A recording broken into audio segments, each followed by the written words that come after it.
Happy Monday, everyone. So, slightly different live today. Got a little bit of different software that I'm using, and hopefully we can do some different things, and you can let me know that you can hear me okay. So if you are new to the lives, this is where I take all your questions and answer all your thoughts about golf swings, and we're going to be able to do something a little bit different. And one of those things that's a little bit different is I'm going to be able to show you some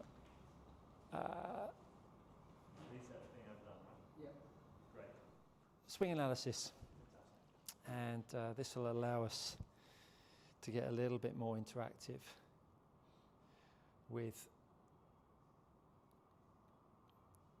golf swing analysis and being able to show you what's going on in various golf swings and be able to draw lines and all the exciting things that we all like to talk about when it comes to swing analysis. So this, for instance, is me swinging the club, and gives you a chance to see me in slow motion. Then we're going to do more of this stuff as we go on.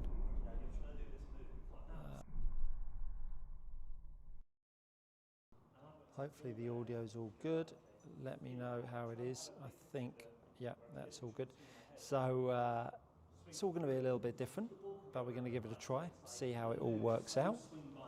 And hopefully that is something that's going to give you a little bit more interest into the lives. As per usual, can answer all of your questions on the live. So we've got, who have we got in? We've got Jeff Martinez in. Thanks for joining us, Jeff. I think you must be a golf pro in some part of the world. Let me know where that is. Let me know what the capture is like on the screen. Let me know the quality of the stream. I'd be interested to hear. Gonna look to get some more, going to get some different cameras. I can set up about 6 or 7 different cameras. So we're going to litter the studio with cameras and do these lives. And what I also want to do is get you guys involved on these lives where you can send in your swings, and I'm going to be able to do a little bit of analysis on the screen as I just showed you. Hopefully that's something that interests as well. Let me just take that away from the screen. If you've been following along, I've been offering a 2-minute swing analysis for only $9.99. Go check that out. That's something that's live on my Skillist page. I'm also going to be able to have a face-on camera as well. So I'm going to be able to have a split screen on these lives, so you'll get my face on and the down the line. Get all the different styles of capture up here. Let me know if you're watching this on a short or you're watching this on full screen. It should be streaming on both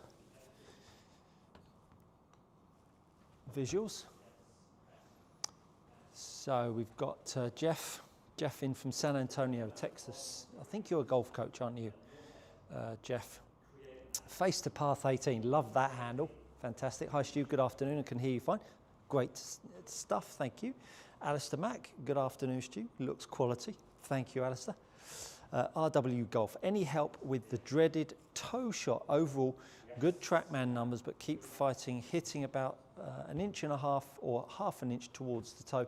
My brain won't even let me hit a shank on purpose.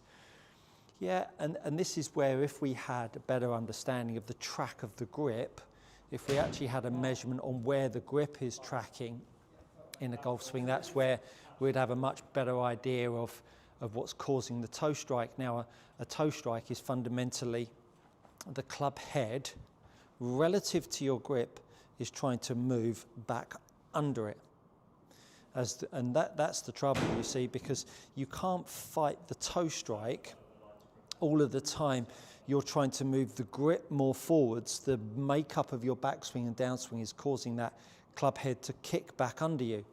The best way to fix a toe strike is to, let's get the box out, that'll be easier.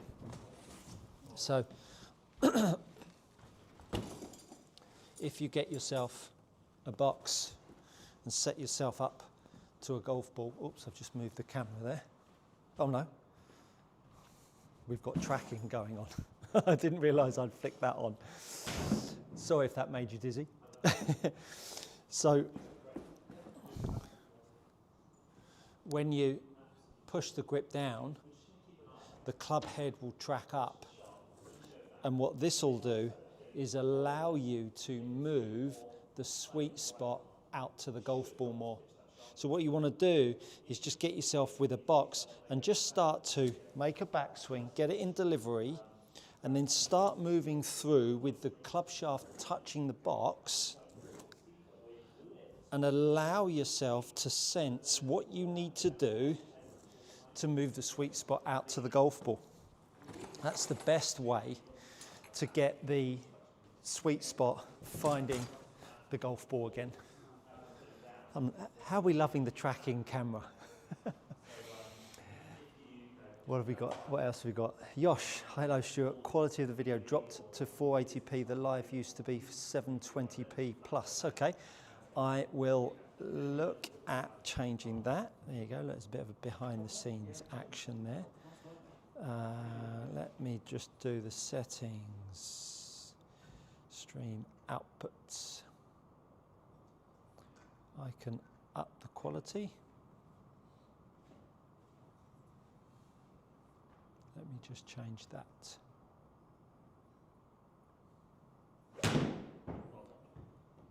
I am pretty sure the settings here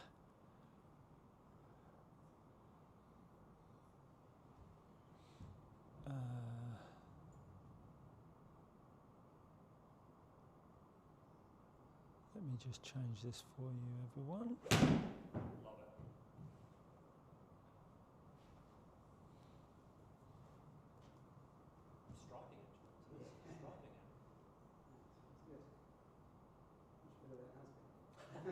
Let me know, let me know. I will endeavour to keep on improving the quality of the bit rate, and it could be the camera, so there's stuff to do on that.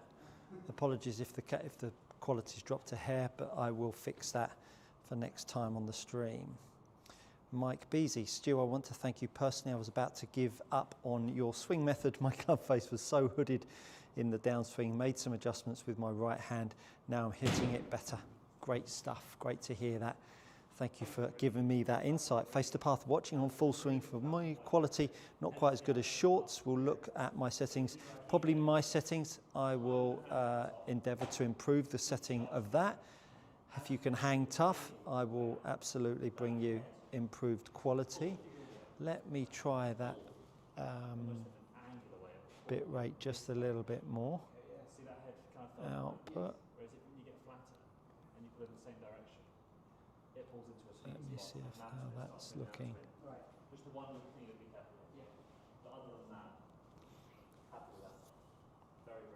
All being well, we will improve the quality, be sure of that. Carl, hi Stu, good afternoon. Trying to understand your release of the left hand, lead hand. Does the palm of the lead hand always face the ground, knuckles facing throughout? So the lead hand palm down, the more we externally rotate that lead arm, the more we can make that golf club unload. There's that swing moment that I talk about. And so that swing moment down at the bottom of the ball here is that swing point. Now, the more that you have the palm down, the more the loft will look up as the club swings. If the palm looks towards the sky, you'll turn the face down. So that unload of the palm down is crucial in making the club swing, but also keeping the loft, which is why when I stand to the golf ball with the grip, I want to see this kink to begin with. That'll then allow you to unload it, keep the palm down, pressure through the shoulder, and add the loft and hit it nice and straight. Let me know how that works for you. Where else are we? So, 7J weight, struggling with open club face. Others talk about flat left wrist at the top. Is it something that you promote? Absolutely not. With your push down grip, my best shots feel closed face at the top. Thanks to you, I have square go. So yeah, first port of call would absolutely be getting your grip right first. If you get your grip right first, it'll really change the way you move the golf club in your backswing. So when you start to move your golf club in the backswing, if you've got a good grip, you can actually create more of a kink at the top, which will actually allow you to unload the golf club down at the bottom with loft, rather than if you've got a poor grip, you need to bow it to square the face down at the bottom of the ball there. So absolutely hunt down good grip to begin with before bowing wrists. You shouldn't ever need to bow wrists, promise you. Jamie Ward. Hi Stu, hope you're well. Hope you are too, Jamie. I'm back up in the studio in a few weeks. I saw that coming. Can you remind me of your explanation of why I tend to get more closed club face with my shorter clubs? Jamie, being honest, I can't remember what your problem was off the top of my head. Levels off, so my apologies, I can't remember. Because I can't remember your swing off the top of my head, Jamie. Apologies for that. Matt, hi Stu, hi Matt. I've changed my path from over the top to now into out. Fantastic. However, from having a massive club face, I've gone the opposite way and closed the club face. Any tips to get the club face more neutral? Yeah, so just work on this little split grip drill. Take the club in your left hand, now grip the golf club just below the rubber end. Make some swings, and as you swing the golf club past yourself here, what you want to feel is how much kink you've got in that lead hand. So when I swing the golf club here, look how that lead hand pushes down. Look how it puts loft on the golf club. Puts loft on the golf club. Now, if you've had or you've worked on getting your path from the inside, the chances are you'll have some bow. Now all of a sudden, as you swing through, if you now move that grip down, can you see how it makes the club face really closed? So I've gone inside out, club up, closed the face. If you've then started to make your path straighter with all of the advice that I've given out, the chances are, because your left wrist flattens out, it's shutting the face down. So I would absolutely just be conscious of the kink in that lead wrist down through straight, down through strike. Rog Elio, nice to have you on. Rog Elio, is it Roger? Rog. Stu, is there a pause point from steep to shallow in transitioning the downswing? Well, there's not a pause point, but when we think about how far the club head's got to travel in relation to the club head and in relation to the grip, you can see that the grip moving more forwards, and the club head swinging back. Look at how far the club head's got to move, and look at how far the handle's got to move. So the club head moving back and the grip moving forwards, that club head's got so much further to travel because of the outside of the arc in relation to the handle. So it will feel like the grip is pausing. It will feel like the grip is pausing, and then you strike.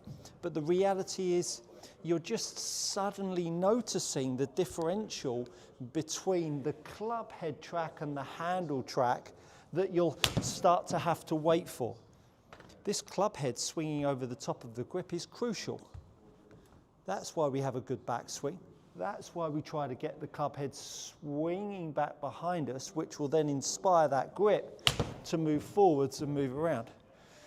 So there isn't a pause, it's just the differential between the club head track and the grip track in that transition. Hope that makes sense to you. Jamie, it was a general explanation why that can happen with shorter clubs rather than specific to me. No worries, see you soon. Let me re-answer that question then for you, Jamie. Hi, Stu. Hope you're well. I'm back in studio. Can you remind me of the explanation of why I tend to get more close-faced with...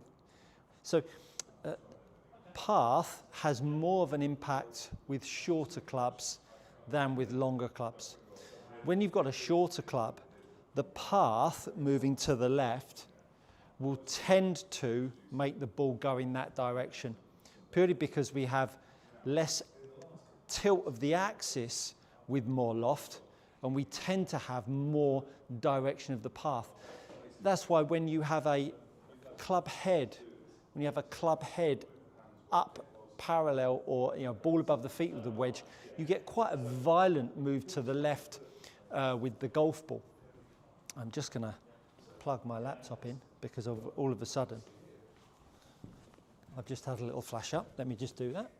Let me just do that. There we go. Pop that in there. Then we won't cut out. That's the last thing we want. So what have we got? Alistair Mack. Put that over there. You're seeing all the behind the scenes stuff going on there. You'll see, Alistair Mack, you will soon see this, but I've started to hover the club instead of resting the club head on the floor before my swinging. Dispersion is really good. Am I onto something? Absolutely, absolutely. Hovering the club is, Faldo talked about it years ago, and Faldo talked about the way it makes a backswing smoother. And incidentally, Alice, I think you've signed up for some Skillist work, haven't you? So for those of you that are waiting on the Skillist, they'll all be done after this live, so hang tough for that. When the club head is hovering off the floor, as soon as you put the club head on the floor, can you see that the grip end is not trying to do anything? As soon as I make the club head hover in the floor, off the floor, all of a sudden the grip is trying to lift up. And so what that does is all of a sudden it puts pressure through your shoulders.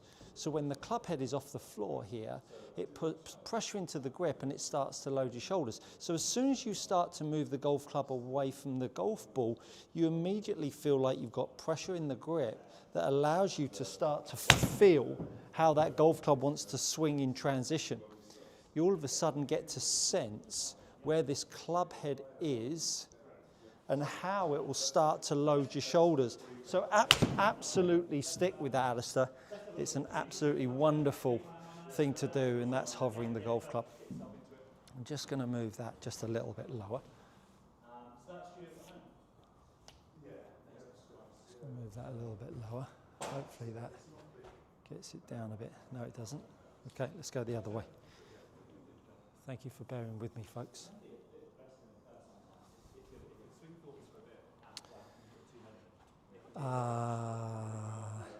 Hi, Stu.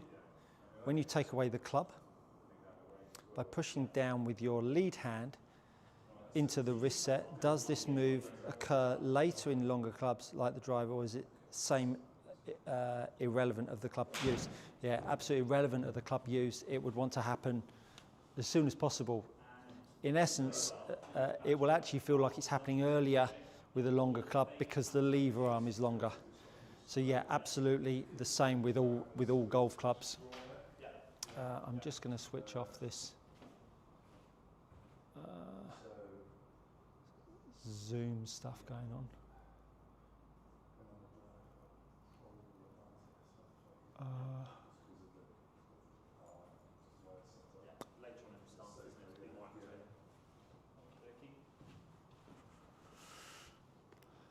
Thank you for bearing with me.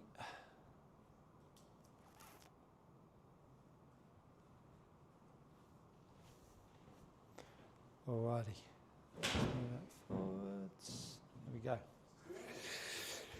Who else have we got? Ivor. Hi Stu, my challenge is the down swing, and I think I rushed getting the handle down and around before I pulled the handle out to create some space. Any tips to help him make sure the handle is pulled out, please? Yeah, absolutely. So what's really important for golfers is that to get this grip moving forwards, to get the grip moving forwards in transition, you need to have a club head in transition moving backwards. And if you've got the club head moving backwards in transition, if you've got the club head moving back in transition, you'll find the fact that the club head's moving away from the ball line, and because of that, it will cause you to move the grip more forwards.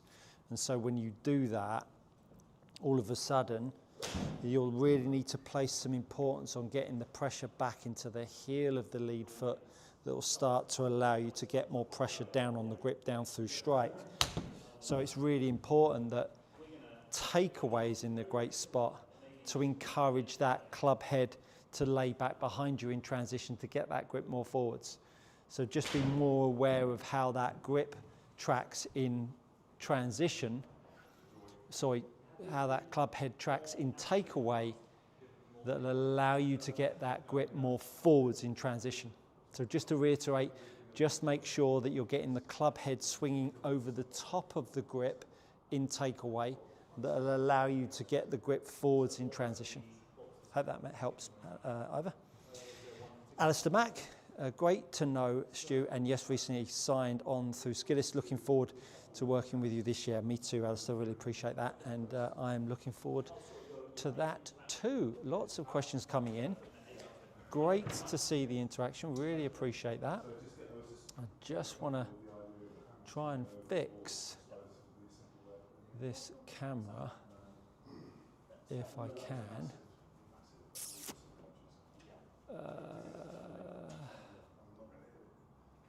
Don't want it tracking ideally. Locked to target, turn off tracking. There we go. There we go. That looks like that might be the thing that I wanted.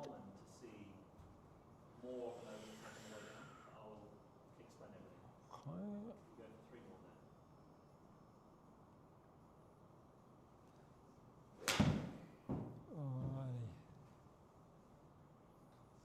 Let's go back to that. Sorry, it looks like I've disappeared. If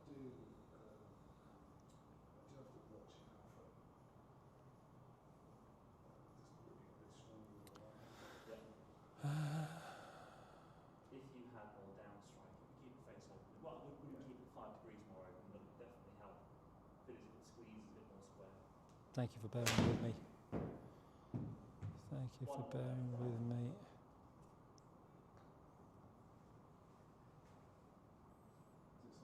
How very amateurish. Reset.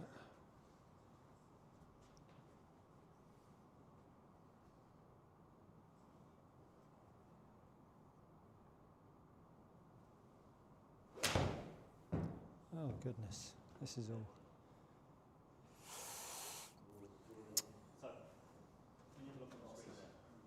This is not very good, is it?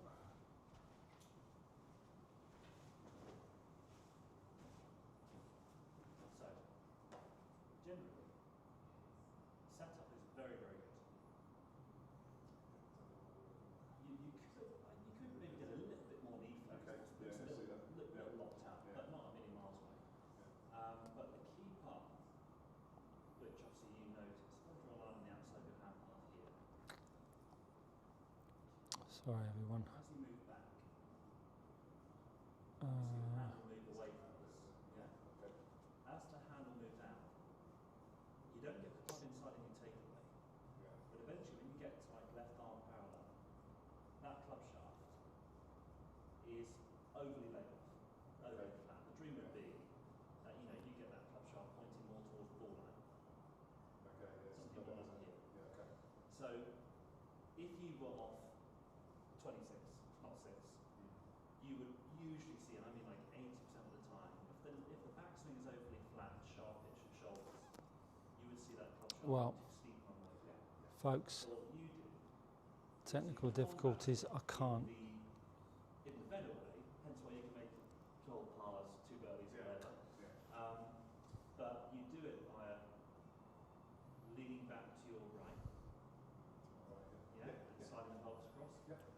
helps you to keep the shaft from tipping over.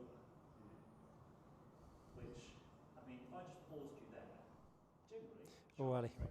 Well, technical difficulties. I can't seem to get that to work. If you can bear with me 1 second. I am still here. I'm just trying to fix the camera situation. Don't want to end the live if I can. I'd like to be able to stay here and help you all. That would be useful.